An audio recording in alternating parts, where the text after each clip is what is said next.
કૃષિ યુનિવર્સિટીની ભલામણની અવગણના કરવામાં આવી છે। ઓક્ટોબરથી શેરડીની કાપણી કરવા ભલામણ કરવામાં આવી હતી, જેની અવગણના કરાઈ છે।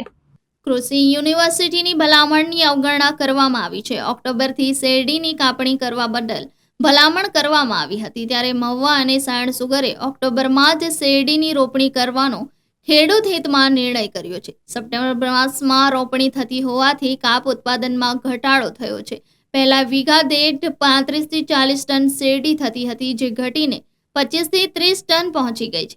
ઘાસચારો વધુ ઉગવાને કારણે દવા છંટકાવનો ખેડૂતોને વધુ ખર્ચ લાગે છે। ઘાસ મારવાની દવા છંટકાવથી જમીનની ફળદ્રુપતાને પણ વધુ નુકસાન થાય છે। જયેશ પટેલ, ખેડૂત આગેવાન।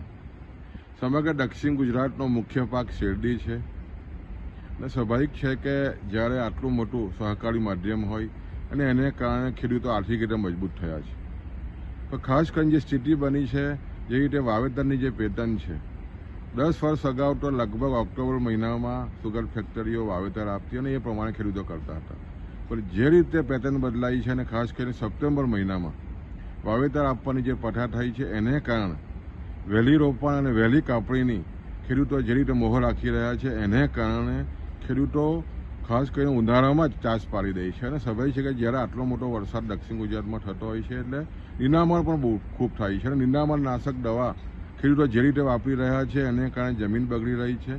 લગભગ 20 થી 22 કરોડ રૂપિયાની દવા આ જે રીતે વહેલું રોપણ જે સપ્ટેમ્બરનું કરવામાં આવે છે એને કારણે ખેડૂતો વાપરતા હોય છે, જમીનો નિર્જીવ થઈ રહી છે અને ખાસ કરીને યુનિવર્સિટીના ડૉક્ટરોની પણ ભલામણ છે કે જ્યાં દક્ષિણ ગુજરાતમાં આટલો મોટો વરસાદ થતો હોય અને જ્યારે આટલો મોટો વરસાદ થતો હોય ત્યારે સ્વાભાવિક છે ઉગાવો પણ ઓછો આવતો હોય છે।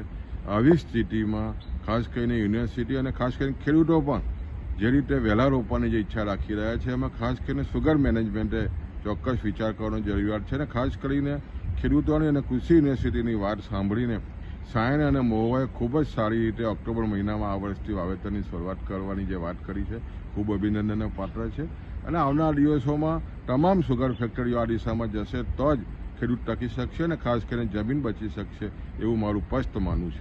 Bureau report, Janadesh news, Surat.